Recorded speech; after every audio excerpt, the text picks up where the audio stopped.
এভাবে একবার স্ন্যাক্স বানিয়ে দেখুন, সন্ধেবেলা চায়ের সাথে জমে যাবে। তো চলুন রেসিপিটি দেখে নেওয়া যাক। প্রথমে নিয়ে নিতে হবে ময়দা, জোয়ান আর কালো জিরে হাতে একটু ক্রাশ করে দিয়ে দিচ্ছি। দিয়ে দিচ্ছি পরিমাণ মতো নুন,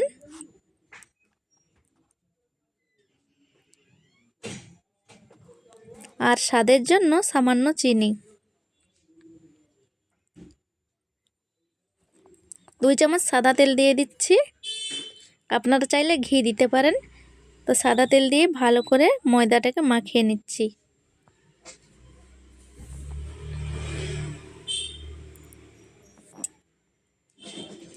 দেখুন এভাবে মাখিয়ে নিতে হবে। তারপরে আমি অল্প অল্প জল দিয়ে ভালো করে মাখিয়ে একটা ডো বানিয়ে নিচ্ছি।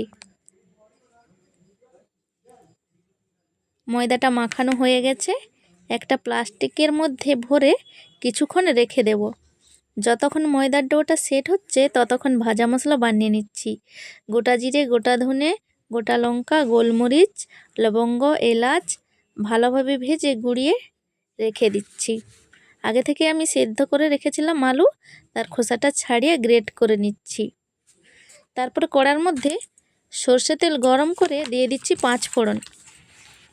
এরপর দিয়ে দিচ্ছি কারি পাত্তা, গ্রেট করা আদা ও কাঁচা মটরশুঁটিটা আমি দিয়ে দিচ্ছি। দিয়ে ভালো করে ভেজে নিচ্ছি। দিয়ে দিচ্ছি হলুদ গুঁড়ো,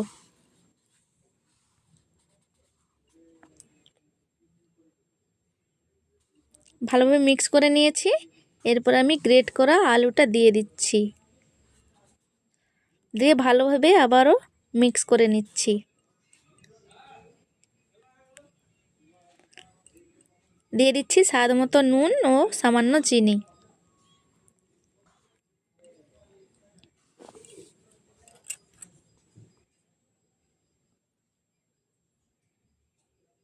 লাল লঙ্কার গুঁড়ো দিয়ে ভালো করে মিক্স করে নিচ্ছি। যতক্ষণ না আলুর রসটা শুকিয়ে যাচ্ছে ততক্ষণে নেড়ে নিতে হবে।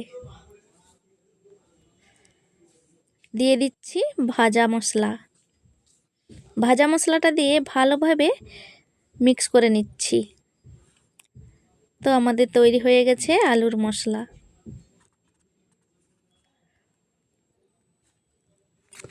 ময়দার ডোটাকে ভালোভাবে মাখিয়ে নিচ্ছি। আর একবার লম্বা করে লেচি কেটে নিচ্ছি।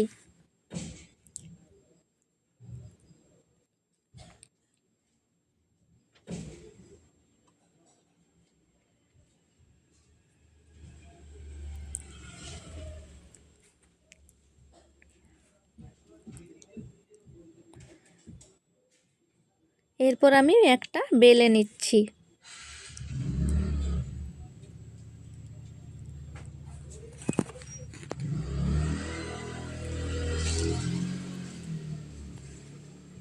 বেলা হয়ে গেছে। এরপর আমি 4-5টা একটু করে কেটে নিচ্ছি।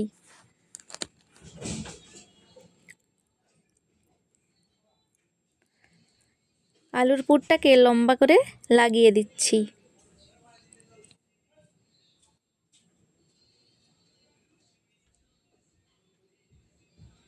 এইভাবে একটু গড়িয়ে নিচ্ছি।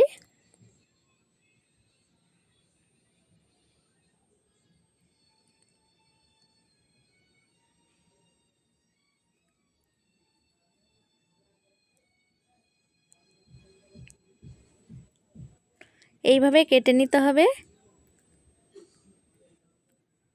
এইটা আমার বেশি কাটা হয়ে গেছে, তো আমি আর একটা বানিয়ে দেখিয়ে দিচ্ছি।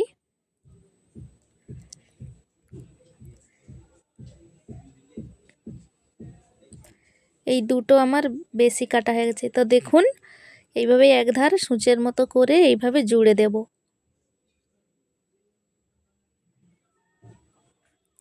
দেখুন একটা তৈরি হয়ে গেছে। আবারও একটা বানিয়ে নিচ্ছি। দেখুন আপনারা লক্ষ্য করলেই দেখতে পাবেন যে আমি কিভাবে কাটছি।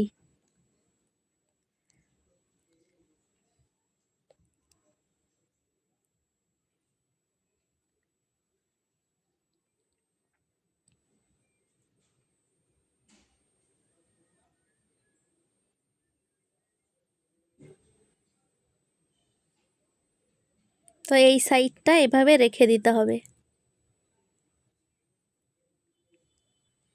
এভাবে গড়িয়ে নিয়ে আবারও জুড়ে দিচ্ছি।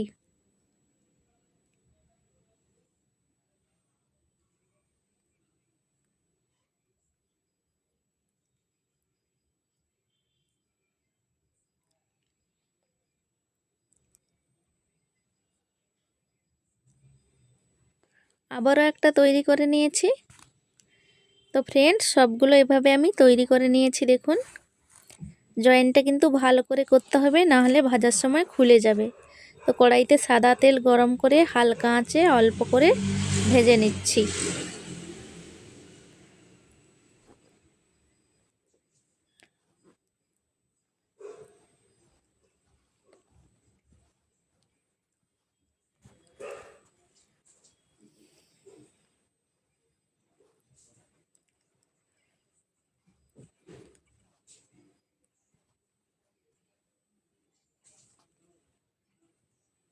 ওপর থেকে তেল ছিটিয়ে দিতে হবে, গরম তেল।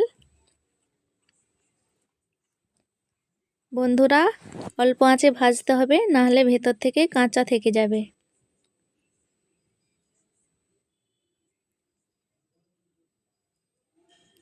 উল্টে পাল্টে লাল করে আমি ভেজে নিচ্ছি। দেখুন এত সুন্দর কালার এসেছে। এভাবে কিন্তু ভেজে নিতে হবে। তো আমি নামিয়ে নিচ্ছি স্ন্যাক্সগুলো।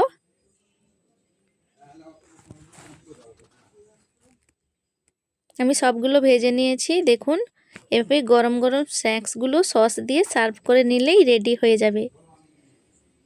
আপনারা বাড়িতে অবশ্যই বানাবেন, আর ভালো লাগলে আমাকে কমেন্ট করবেন আর চ্যানেলটিকে সাবস্ক্রাইব করে দেবেন।